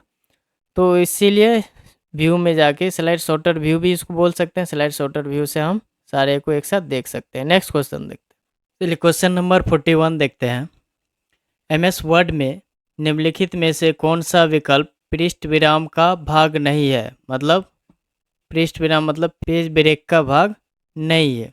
तो पहला है इवन पेज, दूसरा है पृष्ठ, तीसरा है टेक्स्ट रैपिंग, जो कि ये सही है। ये टेक्स्ट रैपिंग जो है टेक्स्ट का भाग है, ना कि पेज ब्रेक का, पृष्ठ विराम का। और यहाँ पे दिया हुआ है कॉलम। तो आइए इनको एक बार हम प्रैक्टिकली देखते हैं। MS वर्ड ओपन करके इसमें कुछ डेटा मैंने पहले से ऑलरेडी ले रखा है, लिख रखा है, ठीक है। इसको क्या करते हैं, सबसे पहले हम समझते हैं ब्रेक को। इसमें जितना दिया गया ऑप्शन है, page, column, text wrapping, next page, continuous, even page, odd page, तो इसमें से सारा जो है आपको पेज से रिलेटेड बदलाव देखने के लिए मिलेगा। लेकिन टेक्स्ट रैपिंग क्या करता है, ये आपका जो लाइन है, आपका जो लिखा हुआ लाइन है, उसको केवल ब्रेक करता है सेम पैराग्राफ में। बस एक जैसे इंटर दबाते हैं तो वो पैराग्राफ चेंज कर देता है, लेकिन हम टेक्स्ट रैप करते हैं तो पैराग्राफ सेम ही रहता है, लेकिन वहाँ से जहाँ पे हम कर्सर को सेलेक्ट करके रखते हैं वहाँ से वो आपका जो टेक्स्ट है वो उस कॉलम को ब्रेक करके नीचे एडजस्ट हो जाता है, ठीक है। तो यहाँ पे हम जैसे अब यहाँ पे मान के चलिए कर्सर रख दिए बीच में, तो उसके बाद हम ब्रेक्स पे जाते हैं, उसके बाद हम टेक्स्ट रैप पे जैसे करते हैं तो क्या करता है, एक सेपरेट टेक्स्ट या जो भी ऑब्जेक्ट होता है उसको बिना पैराग्राफ चेंज किए हुए वो वहाँ से इंटर हो जाता है, नीचे आ जाता है। तो ये है आपका टेक्स्ट से रिलेटेड, इसी में ब्रेक्स में जो दिया गया है। अब है पेज ब्रेक। पेज ब्रेक से क्या होता है कि एक नया पेज इंसर्ट हो जाता है। आप देख सकते हैं यहाँ एक खाली पेज इंसर्ट हो गया है। अब यहाँ पे स्टेटस बार में पेज की संख्या टोटल 3 है। अगर हम ब्रेक में जाके पेजेज करते हैं तो अभी देखिए पेज की संख्या 4 हो गई है, तो यहाँ से हम नया पेज ले सकते हैं। क्लियर है। अब नेक्स्ट देखते हैं क्या दिया हुआ है। फिर ब्रेक्स में जाते हैं तो कॉलम ब्रेक्स का ऑप्शन देखने के लिए मिलता है। तो कॉलम है नहीं, हम 3 कॉलम इसको बना लिए। अब ये 3 कॉलम है। अब यहाँ पे हम कर्सर को रख देते हैं यहाँ पे। यहाँ से अगर कॉलम को ब्रेक करना है तो ब्रेक्स में जाएंगे और यहाँ पे कॉलम पे क्लिक करेंगे तो देख सकते हैं जहाँ जो मैटर लिखा हुआ था यहाँ से पूरा ब्रेक करके एक ये जो बगल वाला कॉलम था इसमें कर्सर आ गया। अब जो लिखेंगे तो ये नया कॉलम में लिखाएगा। इसी तरह है कि insert section break and start new page. New page के साथ अगर हम अगले पेज में स्टार्ट करना चाहते, कुछ लिखना चाहते, तो यहाँ से हम अगले पेज में इस जो जहाँ पे कर्सर रहता है उस डेटा को लेके एक नया पेज आपको बीच में खाली खाली दे देता है। इसके बाद फिर से नीचे है कंटिन्यूस। अब जहाँ पे आपका कर्सर है वहाँ आपका कंटिन्यूस रहेगा, चलता रहेगा। इसके बाद है इवेंट पेज। इवेंट मतलब सम पेजेस, जैसे हम इवेंट पे देंगे तो फिर एक पेज इंसर्ट हो जाएगा जो सम वाला रहेगा, वहाँ पे कर्सर लेके पहुँच जाएगा। फिर ब्रेक में जाके अगर हम ओड करते हैं तो ये ओड पे एक पेज फिर इंसर्ट हो गया और यहाँ पे कर्सर 5वां पेज पे लाके रख दिया, मतलब ओड पे एक 6ठा पेज इंसर्ट हो गया। तो इस तरह से आपको इसमें जो मेन जो मतलब मेन यूज जो होता है ब्रेक्स में, आपको यहाँ पे ये जो टेक्स्ट रैप है इसी का आपको अधिकतर देखने के लिए मिलता है, टेक्स्ट रैप का ही। तो ब्रेक्स क्लियर है। अब आगे देखते हैं क्या क्वेश्चन है। MS एक्सेल 2016 के होम मेन्यू में डिलीट टैब का उपयोग करके कौन सा कार्य नहीं किया जा सकता है। डिलीट टैब का उपयोग करके कौन सा कार्य नहीं किया जा सकता है। जैसे पत्र पंक्ति को हटा सकते हैं, फाइल को नहीं हटा सकते। फाइल को हटाने के लिए आपको एक्सेल के मेन्यू से नहीं, आपका जहाँ पे डेटा सेव है वहाँ पे जाके उसके बाद डिलीट बटन प्रेस करना होता है, तब जाके आपका फाइल रिमूव होता है। तो क्वेश्चन नंबर 43 में है, जब हम विंडोज ऑपरेटिंग सिस्टम पर काम करते हैं तो स्क्रीन या डेस्कटॉप नीचे जो स्थित पट्टी है बार है, जहां हम सिस्टम की डेट तारीख दिखाई देता है, तो उसको क्या कहते हैं? तो उसको टास्क बार कहते हैं। ये जो नीचे में जो पट्टी दिख रही है, यही ना आपका टाइम डेट टाइम, यहाँ पे डेट हम वैसे डेट यहाँ पे माउस को कर्सर ले जाएंगे तो शो करेगा, क्योंकि यहाँ पे इसको शॉर्ट किए हुए हैं। आप लॉन्ग इसको करके रखिएगा तो आपका डेट भी दिखेगा, बाद बाकी बैटरी परसेंटेज, बाद बाकी आपका स्पीकर का वॉल्यूम सारा कुछ शो करता है, तो इसी को हम बोलते हैं टास्क बार। क्वेश्चन नंबर 44 में है, माइक्रोसॉफ्ट वर्ड में बुलेट और संख्याकन फंक्शन के बारे में निम्नलिखित में से कौन सा कथन गलत है? तो बुलेट और नंबरिंग से क्या होता है कि आपका जो भी लिखा हुआ मैटर है उसमें आप एक तरह से उसको लिस्टिंग कर सकते हैं बुलेट से या नंबरिंग से। तो लिस्टिंग करने के लिए हम बुलेट का प्रयोग करते हैं। तो इसमें से बुलेट और नंबरिंग दोनों विकल्प होम मेन्यू में चुना, होम्स में ही आपको देखने के लिए मिलेगा। संख्याकन विकल्प में हम चयनित डाटा को अक्षर भी निर्दिष्ट कर सकते हैं। हाँ, अक्षर भी निर्दिष्ट कर सकते हैं। उस संख्याकन मतलब नंबर में हम अक्षर ये कर सकते हैं, बुलेट में चयनित डाटा में हम अक्षर नहीं कर सकते, ये सही है। अब चौथा में क्या है, संख्याकन मतलब नंबर विकल्प का उपयोग करके हम चयनित डेटा को अक्षर निर्दिष्ट नहीं कर सकते हैं। तो ये कथन गलत है, क्योंकि ये कथन देखिए यहाँ भी है और यहाँ भी है, दोनों में सिमिलर में बस एक अंतर क्या है, यहाँ है कि निर्दिष्ट कर सकते हैं, यहाँ निर्दिष्ट नहीं कर सकते। तो इस तरह से आपको सिमिलर देगा फंसाने के लिए। तो आइए इसका जो चारों ऑप्शन है ये एक बार प्रैक्टिकली करके समझते हैं। जैसे ये डॉक्यूमेंट ओपन है, इसको हम फिलहाल एक कॉलम में कर ले रहे हैं, इसको हम कॉलम में जाके 1 कर लेते हैं। ठीक, अब इसी में हमें लगानी है बुलेट। होम टैब पे क्लिक करेंगे, यहाँ पे बुलेट्स है और बगल में नंबरिंग है। तो बुलेट्स में क्या है कि इसमें हम कोई टेक्स्ट वगैरह केवल हम यहाँ पे सिंबल लगा सकते हैं बुलेट्स में। लेकिन नंबरिंग में क्या है कि नंबर के साथ हम यहाँ पे टेक्स्ट भी लगा सकते हैं। क्लियर है? यहाँ पे जैसे 1 यहाँ पे ए है, तो ये सब हम बुलेट और नंबरिंग में लगा सकते हैं। बुलेट में हम पिक्चर वगैरह भी बुलेट को डिफाइन कर, जैसे डिफाइन बुलेट करेंगे तो पिक्चर में जाके हम पिक्चर का भी हम बुलेट क्रिएट कर सकते हैं। ठीक है, इस तरह से। तो ये कुल मिला के आपका बुलेट और नंबरिंग है। तो अगला क्वेश्चन है, 24 कक्ष हो, आई थिंक ये लग रहा है टेबल से क्वेश्चन है। 24 कक्ष हो मतलब 4 पंक्ति 6 स्तंभों में, स्तंभ मतलब देखिए कॉलम होता है, इसमें कंफ्यूज नहीं करनी है। 24 कक्षों मतलब 4 पंक्ति और 6 स्तंभों में छात्रों में अंकों का एक अवयव मतलब मैट्रिक्स है। 4 का एक नया अवयव बनाने के लिए सभी पंक्तियों के 6 स्तंभों को मिलान मर्ज है। इसके लिए एमएस एक्सेल में कौन सी कमांड उपलब्ध है? देखिए क्वेश्चन ये कम्प्लेक्स करके बस पूछा है, इसको शॉर्ट में ऐसे समझेंगे कि जितना भी लिखा हुआ है 4 स्तंभ 5 स्तंभ 20 स्तंभ 22 स्तंभ, जो भी स्तंभ है, जो भी पंक्ति है, जो भी रो है, जो भी कॉलम है, जैसे आप समझें, इसको ये कह रहा है मिलाने के लिए। जब भी हम सेल को मिलाएंगे मतलब इसको, ये जो बीच वाला भाग है इसको तोड़ के एक सेल बनाएंगे, तो इसी को बोलते हैं मर्ज सेल। मर्ज सेल बोलते हैं। तो सेल को मर्ज कर देंगे, तो इसीलिए इसका आंसर मर्ज सेल है। जैसे इसका अगर प्रैक्टिकली देखिएगा तो यहाँ पे जितना भी डाटा है सेलेक्ट कर लें और होम टैब पे क्लिक करें, मर्ज एंड सेंटर है, देन ओके करें। यहाँ पे देखिए ये मर्ज हो चुका है।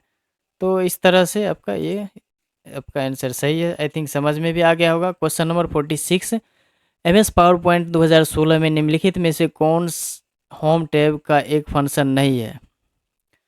होम टैब देखिए न्यू स्लाइड से नया स्लाइड होम से ही लेते हैं, फाइंड भी होम से करते हैं, और सेक्शन विकल्प भी होम में ही मिलता है। तो स्लाइड डिजाइन का जो है ना, ये आपको होम टैब में नहीं मिलता है, ये आपका डिजाइन टैब में मिलता है। क्लियर है?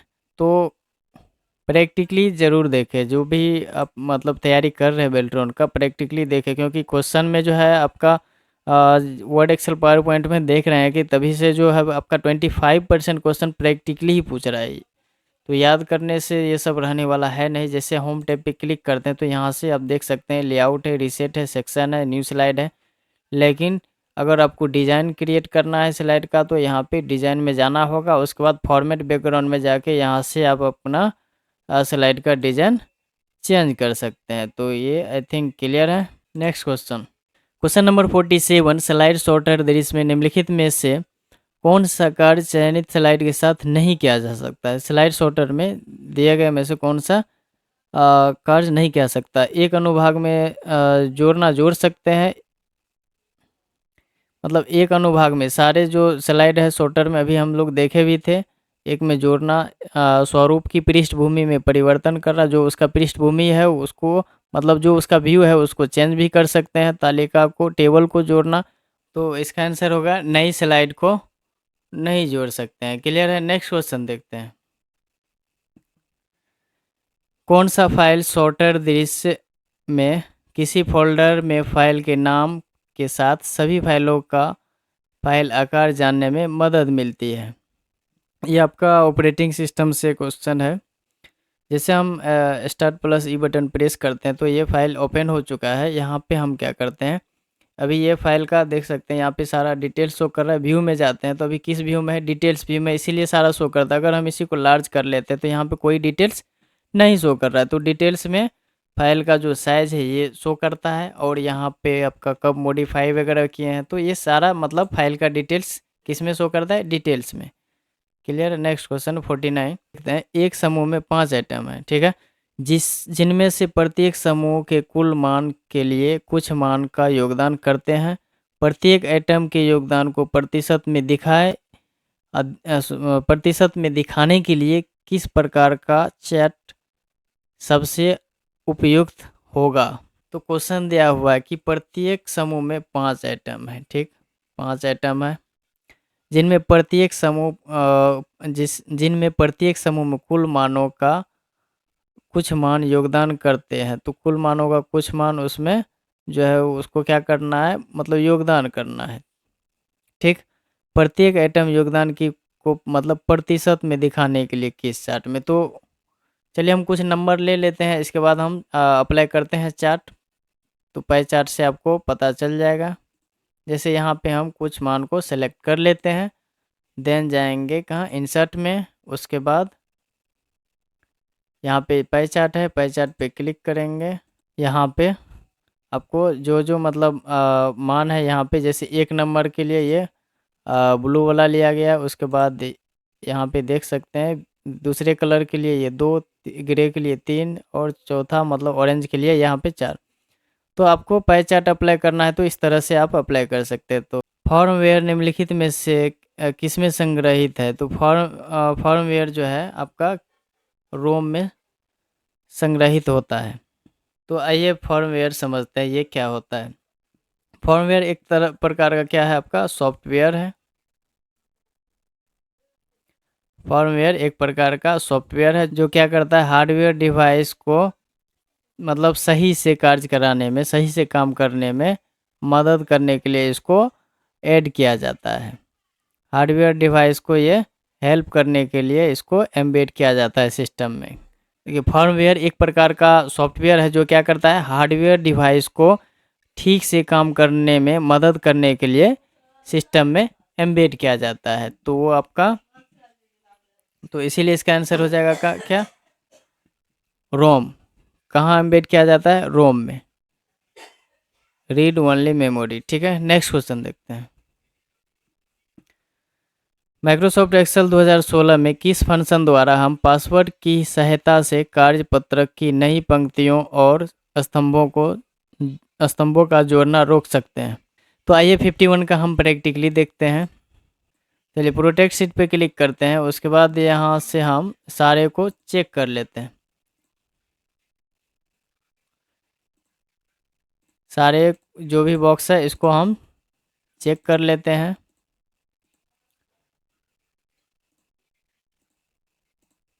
देन ओके करते हैं। तो अब यहाँ पे सीट प्रोटेक्ट हो गया कि इसको जैसे हम राइट क्लिक करते हैं या होम टैब में जाके इंसर्ट करते हैं तो देख सकते हैं ना तो हम नया सीट इंसर्ट कर सकते हैं, ना जो इसमें दिया गया सीट है उसको डिलीट कर सकते हैं। तो ये है इसका कुल मिला के। देखिए थोड़ा हिंदी में है ना, हमको थोड़ा सा मतलब कभी कभी और समझने में क्वेश्चन हमको भी, हम भी थोड़ा थोड़ा कभी कभी कंफ्यूज कर जाते हैं। ये पूरा हिंदी में, बीच बीच में जैसे यहाँ पे दिया हुआ है पंक्ति की जगह यहाँ पे अगर रो दे देता, स्तंभ की जगह कॉलम दे देता, तो आई थिंक समझने में बेटर रहता। तो इसीलिए देखिए हिंदी में अगर क्वेश्चन समझ में नहीं आएगा तो आप वहाँ पे लैंग्वेज चेंज करके उसके बाद बनाइएगा। क्या कि जब हम कभी कभी कंफ्यूज कर जाते हैं, यहाँ पे कभी पंक्ति देता है, कभी स्तंभ देता है, कभी कभी कुछ ऐसा ऐसा लैंग्वेज आ जाता है जिसको इंग्लिश में समझने में कंप्यूटर में काफ़ी आसान होता है, लेकिन हिंदी में समझने में लगता है कि पता नहीं क्या पूछ दिया है। चलिए 52 की ओर बढ़ते हैं।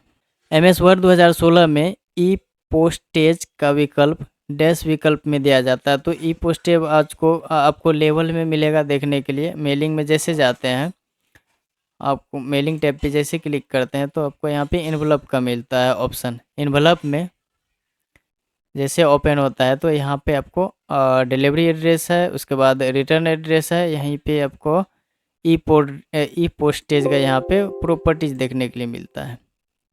ठीक है, तो ई पोस्टेज आपको मेलिंग के लेवल में देखने के लिए मिलता है। क्वेश्चन नंबर 53 देखते हैं।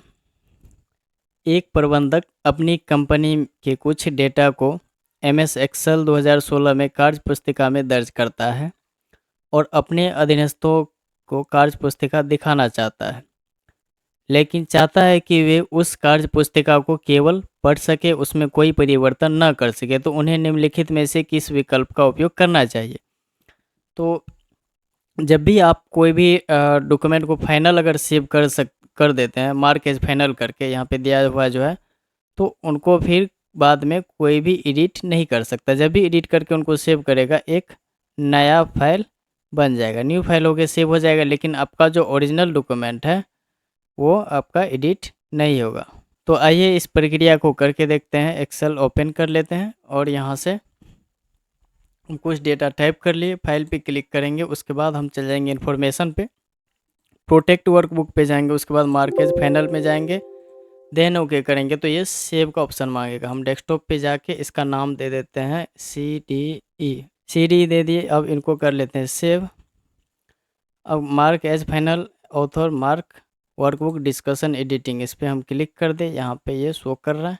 ठीक, तो ये सेव हो गया। अब ये जो डेटा आप किसी को दीजिएगा तो वो उनको फिर एडिट नहीं कर पाएगा। अब देखिए यहाँ पे क्या दिया हुआ है, CD करके मार्क एज फाइनल। तो अब इसमें कोई बदलाव नहीं कर सकते हैं। ठीक, कोई भी यहाँ पे देखिए कोई भी टैब यहाँ पे हाईलाइटेड नहीं है, ना इंसर्ट, ना ड्रॉ, ना पेज लेआउट, ना डाटा। ठीक है, ना हम नया सीट ले सकते हैं। तो आप ऐसे समझिए, अगर आपको फाइनल डॉक्यूमेंट तैयार करके किसी को देना, आप चाहते हैं कि उसको बीच में कोई छेड़छाड़ ना करे। कभी कभी होता है ना कि हम कुछ डेटा तैयार करके थर्ड पर्सन को देना चाहते हैं, तो जो सेकंड पर्सन उसको लेके जाते हैं तो उस पर डाउट होता है कहीं बीच में ये उसको एडिट करके उसको छेड़छाड़ ना करते। तो इसके लिए हम क्या करेंगे, मार्केज फाइनल में जाके फाइनली सेव कर लेंगे, तो क्या चाह के भी उस डेटा को एडिट नहीं कर पाएगा। तो आई थिंक ये समझ में आ गई होगी। अब नेक्स्ट क्वेश्चन देखते हैं। Question number 54। MS वर्ड 2016 में एक नई मेल मर्ज की सूची बनाने के लिए सही क्रम का चयन करें। Mailing start mail merge, mailing तो ठीक है, मेलिंग मेलिंग मेलिंग। तो इसका जो आंसर दिया गया है इसमें थोड़ा सा डाउट है, क्योंकि रिव्यू में जाके सेलेक्ट रिसिपेंट आपको नहीं देखने के लिए मिलेगा। आपको mailing select recipient then type a new list मिलेगा। यहाँ से हम नया सूची बना सकते हैं। ठीक है, या step by step mail merge में जाके वहाँ से भी बना सकते हैं। तो चलिए इसको एक बार देखते हैं। सबसे पहले हम क्या करेंगे, यहाँ पे ये जो रिव्यू का बात कर रहा है, रिव्यू पे जाके खोजेंगे। रिव्यू में कहीं देखने के लिए नहीं मिल रहा है क्या, इसका जो दिया हुआ आंसर है review select recipient type a new list, ये आपको रिव्यू टैब में कहीं भी देखने के लिए नहीं मिल रहा है। ठीक, तो अगर हम मेलिंग में यही चीज़ देखें तो यहाँ पे इजीली आपको मिल जाता है सेलेक्ट रिसिपिएंट, जहाँ से हम टाइप ए न्यू लिस्ट से नया लिस्ट ले सकते हैं, जोड़ सकते हैं, इसको सेव कर सकते हैं। ठीक, और यहाँ पे जो पहले से ऑलरेडी सेव है उसको भी सेलेक्ट रिसिपिएंट में यूज एंड एग्जिस्टिंग लिस्ट से ओपन कर सकते हैं। जो पहले से ऑलरेडी सेव डेटा है उसको भी ओपन कर सकते हैं। तो ये हमको थोड़ा डाउट बुझा रहा है, इसको हम स्किप करना चाहेंगे फ़िलहाल। बाद में इसको हम देखेंगे, पता करेंगे इसमें मतलब ये जो दिया गया है ये वाकई में सही है या रॉन्ग है, या इसका और भी कोई था होता है। तो फिलहाल हम इसको इस क्वेश्चन को स्किप करते हैं, क्योंकि मेरे हिसाब से अगर देखा जाए तो ये सही होगा, ये गलत है। क्वेश्चन नंबर 55, निम्न में से एम एस एक्सेल का सही कक्ष मतलब सही सेल एड्रेस कौन सा नहीं है। जब भी सेल एड्रेस होता है तो पहले कॉलम हेडिंग होता है, उसके बाद रो हेडिंग होता है। तो कॉलम हेडिंग और रो हेडिंग मिलके सेल एड्रेस बनता है, ठीक है। तो यहाँ पे जब भी होगा आपका सेल एड्रेस तो पहले कॉलम होगा, तो कॉलम को अल्फ़ाबेटिकली में हेडिंग दिया गया है, जैसे ए बी सी डी, इस तरह से आपको कॉलम हेडिंग दिया हुआ है, ठीक। और इधर नंबर 1 2 3 इस तरह से आपको रो हेडिंग दिया गया है। तो जब भी होगा पहले अल्फ़ाबेट होगा, उसके बाद नंबर होगा, जैसे A2 C3 B5 इस तरह से। तो आइए इसको एक बार ये आपका अगर रही इसका आंसर के बाद तो आपका ये सही है, ये आपका जो दिया गया है सेल एड्रेस ये आपका गलत है। तो इसका करा कौन सही नहीं है, तो इसका आंसर ये सही है। बाद बाकी ये सब B4 AS4 AS2 ये सब होता है। आइए देखते हैं एक बार एक्सेल ओपन करके।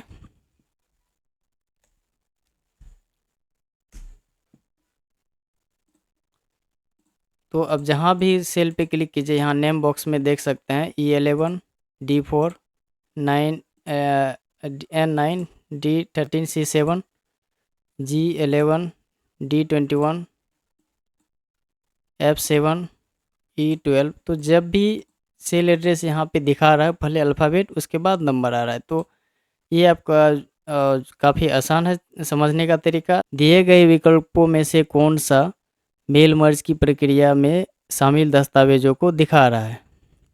तो यहाँ दिया गया है मुख्य मेन डॉक्यूमेंट डाटा सोर्स मर्ज किए गए डॉक्यूमेंट। तो यहाँ पे क्लियर है, ये दिखाता है जो आपका यहाँ पे सेलेक्ट रिसिपिएंट में जाइए तो यहाँ पे जो पहले से जो आपका प्रोसेस किया हुआ है वो भी दिखा रहा है डाटा सोर्स के रूप में, ठीक है। यहाँ पे माय डाटा सोर्स में सारा दिखा रहा है, ये प्रोसेस क्या हुआ है मतलब मर्ज क्या हुआ डाटा है वो दिखा रहा है। नया के लिए टाइप इन न्यू लिस्ट में जाके यहाँ से आप नया जोड़ सकते हैं, न्यू भी। और ये जो आपका मेन डॉक्यूमेंट है पहले से जो टाइप किया हुआ है वो भी शो करता है। तो ये तीनों है आपका। क्वेश्चन नंबर 57 में है MS वर्ड 2016 में दस्तावेज में से किस मेन्यू को हम MS वर्ड 2016 में किस मेन्यू से हम स्प्रेडशीट जोड़ सकते हैं। स्प्रेडशीट जब भी बात आएगी तो एक्सेल जैसा होनी चाहिए। तो एक्सेल जैसा क्या होता है, टेबल। तो टेबल हम इंसर्ट से टेबल जोड़ते हैं MS वर्ड में, ठीक है। इंसर्ट टैब पे जैसे क्लिक करते हैं टेबल का ऑप्शन मिलता है, टेबल इंसर्ट कर लीजिए। इसी को टेबल या स्प्रेडशीट या सीट बोलते हैं। नेक्स्ट क्वेश्चन देखते हैं 58, निम्नलिखित में से कौन सा एक वेब ब्राउज़र नहीं है। सफारी, गूगल क्रोम, फायरफॉक्स ये सारा वेब ब्राउज़र है और माइक्रोसॉफ्ट एक कंपनी का नाम है,